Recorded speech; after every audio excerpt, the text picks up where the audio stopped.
How could a bunch of hillbillies possibly buy a mansion like this? Let's take them back to their home and see how this whole thing started.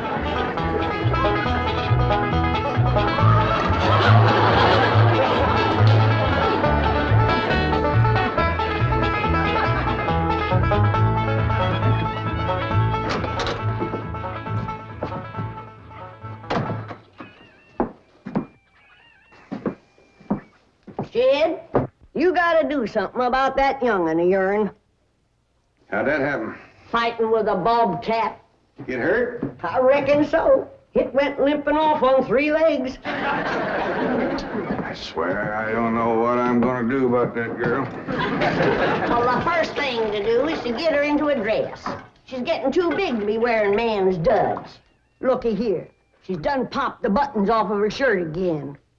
Well, Ellie Mae carries herself proud, with her shoulders throwed back. It ain't her shoulders that's popping these buttons. Fully growed up, rounded out female woman. Time she started acting like one. Well, one of these days, some boy will come along and start courting her. They came courting when she was 12. What did she do? She whopped the tar out of them. Well, it ain't fitting. Girl running around as wild as a cougar, wrestling, fighting, and hunting. She ought to be doing woman's work.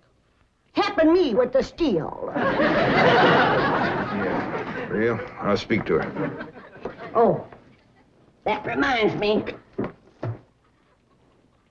Better go down and stomp out the fire under that mash. Hold on now, Granny. You ain't gonna stomp out no fire like that, are you? Huh? Oh, of course not. Don't want to burn my shoes. Pa? Granny, somebody open the door. Howdy, Pa. What you got there? Stranger, Where'd you get him? I beat him with a rock. For? He was skulking around down by the slough. Figured he might be a revenuer. He ain't no revenuer. Then can I keep him? Of course not. Well, I caught him. Don't matter. Well, he won't be no trouble. I could keep him out in the smokehouse. Ellie Mae, you can't keep people like they were dogs and cats. Ooh, ooh, ooh, ow, ooh, that hurts.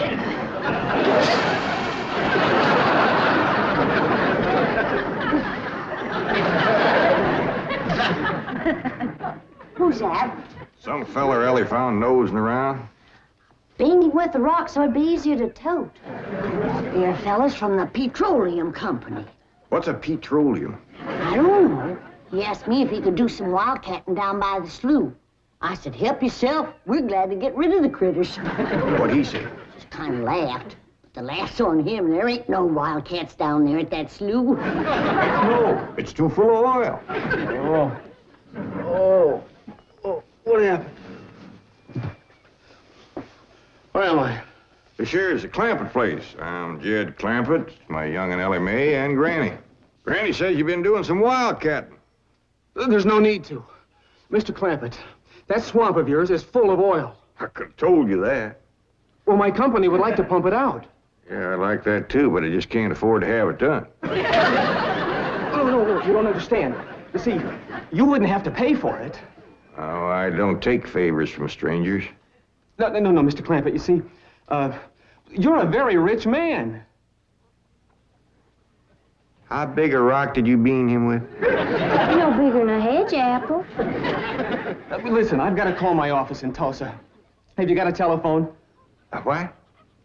A telephone? Or maybe one of your neighbors has one. It's well, down in this country, it's probably a box attached to the wall. And, you talk into it, and they can hear you in Tulsa. Maybe you better sit down for a spell. No, I haven't time. Listen, where's the nearest airfield? Airfield? You know, Granny, that's one of them there fields sets up in the air.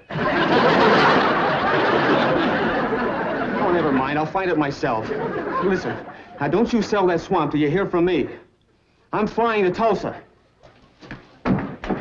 Now he thinks he's got wings.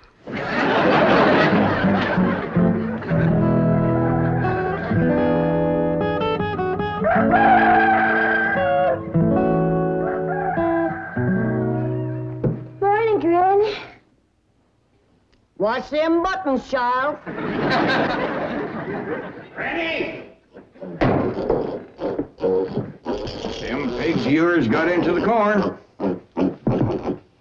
Did they drink much? I reckon they did. This here little fellow was kicking blue blazes out of the mule.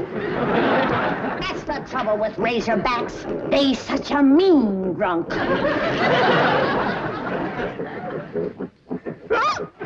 Yeah, this wouldn't happen if you'd stay in the house where you belong.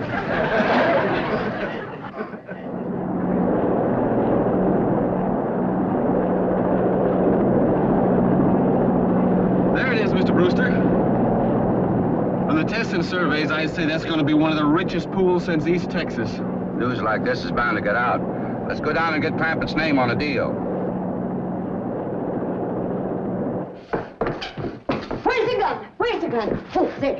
What's the matter? You want to see what just flew over Blueberry Ridge? What? The dad-blamedest biggest bird you ever laid eyes on. Probably just an overrode chicken hawk. Chicken hawk, nothing. That thing could make off with a hog. Hurry up, put that gun together. No room to land near the cabin, Mr. Brewster. It's too rocky and hilly. Then let's get the sling ready to be lowered. Well, Mr. Brewster, that might be dangerous. Hang the danger. We're going to be the first oil company down there if it kills you. Me? Don't worry. If it's safe, I'll follow you. Granny, I see it. Here it is. Land of mercy, look at that. What you doing, Granny? That thing's only got one claw, but danged if it ain't grabbed up a man. Hurry, Po, it's my stranger. Where is it? Just flew over the house. I'll get it on t'other side.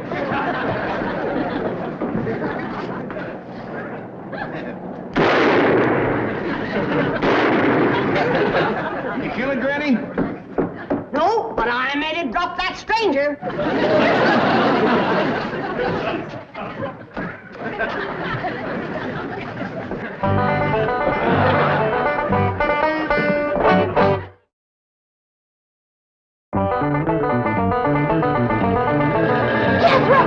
Stop this thing! Granny! Yes, Jed? Granny, grab a hold of something and hang on. Cousin Pearl and that overgrown son of hers is headed right for the cabin in that old truck. Heaven protect us.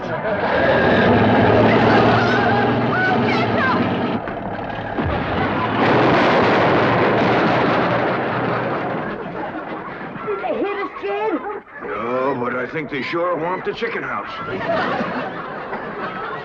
Oh, Jed, I'm sure sorry about the chicken house, but nobody got hurt.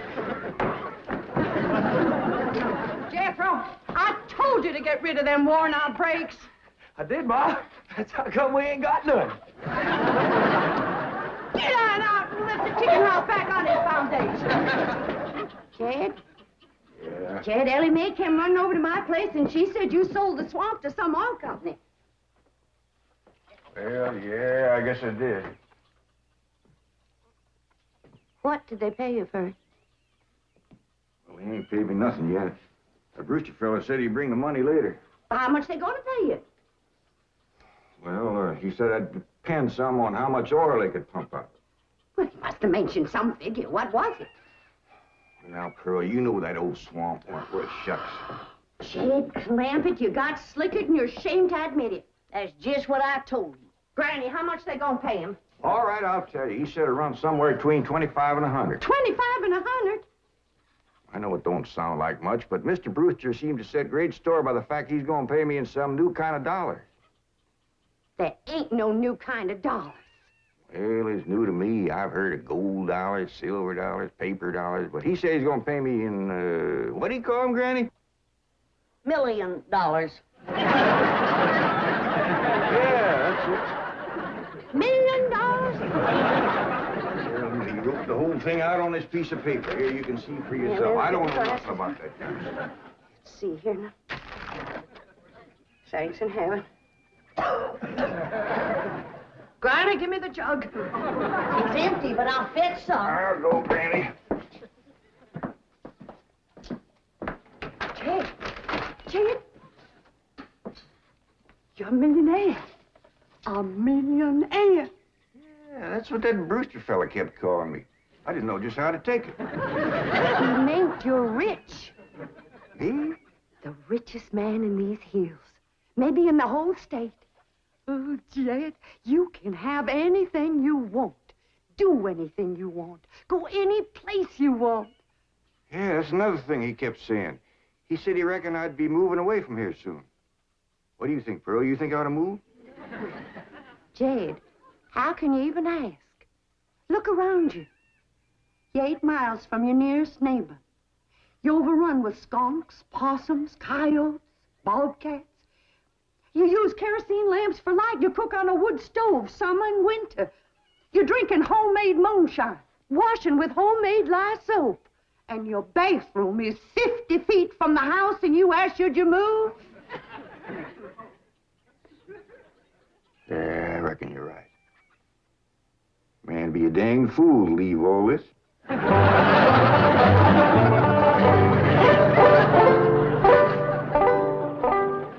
Oh, there you are, Jed. You misunderstood me. I meant you should move away. And you know where I'd go if I was you? Where? California. California? Yes, sir. Beverly Hills, California. Jed, remember the time that your pa took us to Eureka Springs to see the movie picture? Yeah. Well, the actors that make them movie pictures live in Beverly Hills. Go on. Yes, sir. Well, doggies. Wouldn't that be something? Living in the same neck of the woods with old town me. It sure would. And we could come visit you. You know what else they say about California? What? It don't get cold out there. What don't get cold out there? Nothing don't get cold out there. They don't have no snow or no ice. Can't they bring some in? They don't want it. That's why'd be so good for Granny. Remember last winter when she slipped on the ice and broke her hip? Yeah, poor old woman. She was limping for 2 days. Well, that couldn't happen in California because they don't have no ice. How come? I don't know how come. But Granny'd sure like it, and we could visit you.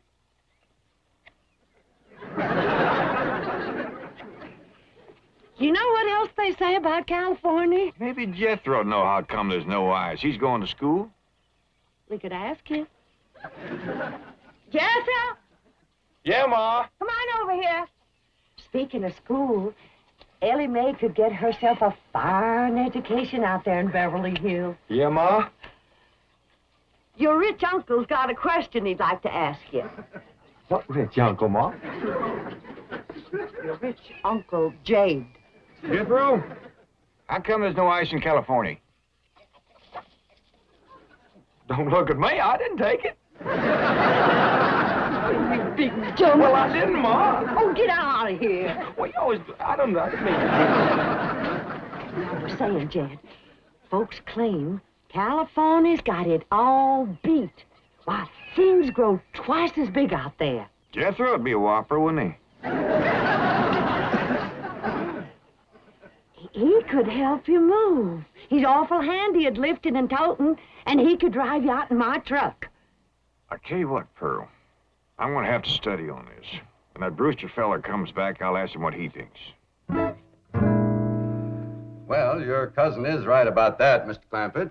Beverly Hills is a choice residential area, and lots of millionaires do settle there. Folks like me, huh?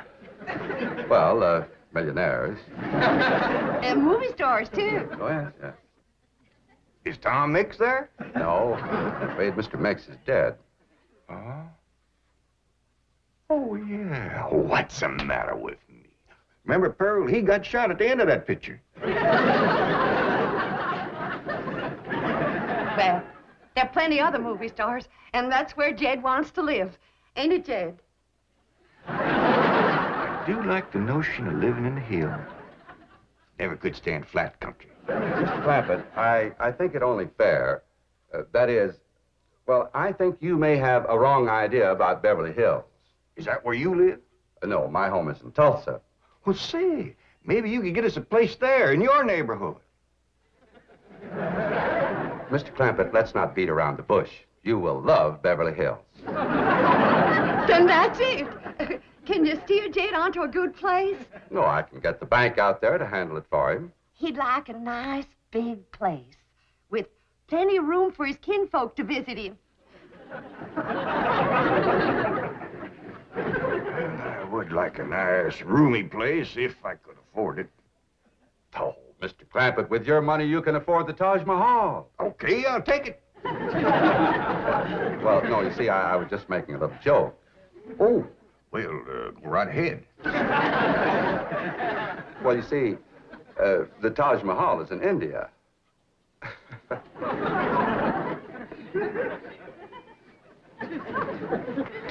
Mr. Brewster, you're a nice fella, but I've heard better jokes.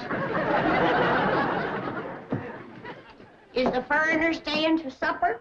I'm ashamed to say I ain't asked him. How about it? Oh, I don't think so. Oh, no trouble. What you cooking tonight, Granny? Mustard greens and possum innards. Mm-hmm. Did you hear that, Mr. Brewster? Very clearly. Want to change your mind? Not this time. Well, if you should happen to come back tomorrow, we'll be having leftovers. That's the thing about possum innards. He's just as good the second day.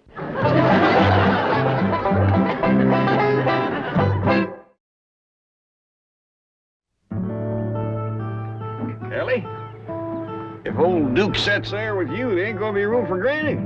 Oh, that's all right, Paul. Granny ain't going. Who says she ain't? She says she ain't. That's right, Uncle Jed. She's a sitting on the back porch in her rocker, and she says that's as close to California as you're gonna get her.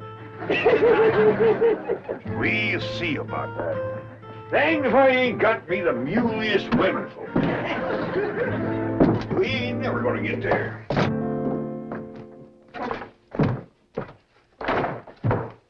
Now, what's all this nonsense about you ain't going to California? Ain't no nonsense to it. If the good Lord had wanted me in California, he'd have put me in California. Maybe he's just getting around to it. The book says he moves in mysterious ways. Well, if he moves me, I'll go. But you and Big Jethro ain't a budging me. Granny, this here Beverly Hills sounds like the kind of place you'd like. That Brewster fella says they got smogs out there. What's a smog? Well, me and Jethro figured out that's a small hog. And you heard what Pearl said. It ain't got no snow out there. You could run your still the year round. Run it the year round here. Yeah, but walking down through the snow to the still always makes you feel so miserable. I might feel miserable walking down, but the way I feels coming back makes up for it. Hey, damn it, Granny. We've been planning and talking about this trip for days.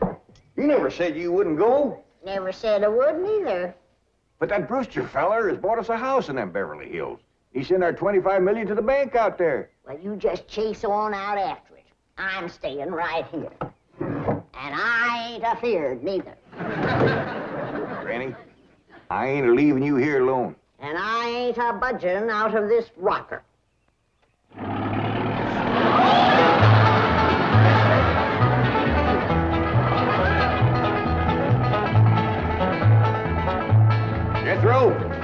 that sign say?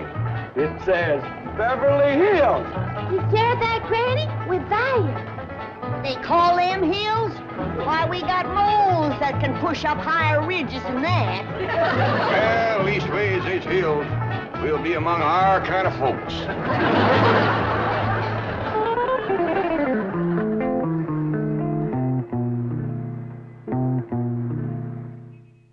This deposit of $25 million to the account of J.D. Clampett. J.D.? As in Rockefeller. Elevates us to third position in capital assets and assures our bank of... Come in. Oh, I'm sorry to interrupt, Mr. Drysdale. All right, Taylor. Well, are we all set to give the Clampetts a red carpet reception? Well, I'm afraid Mrs. Drysdale still isn't too happy, sir. Yes, I know. Oh, my wife is very upset that I got the estate next to ours for the Clampetts. Says I don't even know what kind of people they are. Do you? I know to the dollar what kind of people they are. They're my kind of people. Loaded. Taylor, have the gardeners got the grounds in order? Yes, sir. But I'm afraid that's another thing your wife is upset about. Oh? Well, you see, your gardeners have been working on their lawn all week. Why, they've mowed it, trimmed it, fed it, clipped it. I don't care if they lather it and shave it. This is the most beautiful mansion in Beverly Hills. I want every square inch of ground within those walls in apple pie... Oh. Yes? Oh, hello, Margaret. No, dear, I'm very What? For good heavens, did you call the police? I'll be right there. What happened? The Clampett estate is being invaded by a band of outlaws. Invaded? Yes, they're holding the gardeners at gunpoint.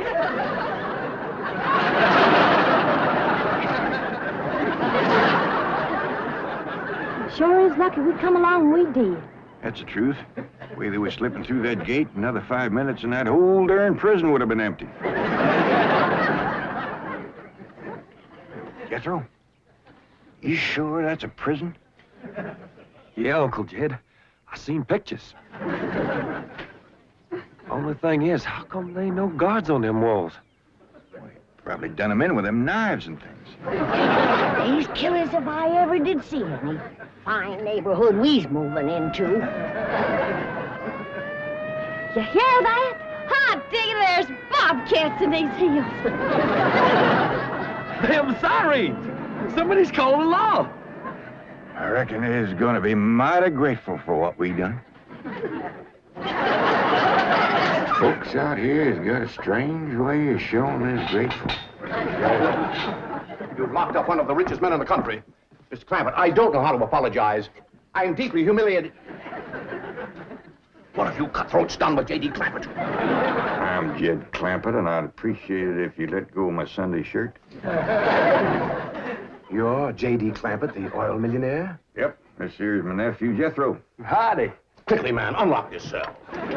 Mr. Clampett, on behalf of the entire city of Beverly Hills, I extend our deep and humble apologies for this unfortunate and embarrassing incident. Oh, I'm Milburn Drysdale, president of the Commerce Bank of Beverly Hills. My car is waiting to take you and your family to your new home. We want you to know how happy we are to have you, your handsome nephew, your lovely daughter, and your beautiful mother.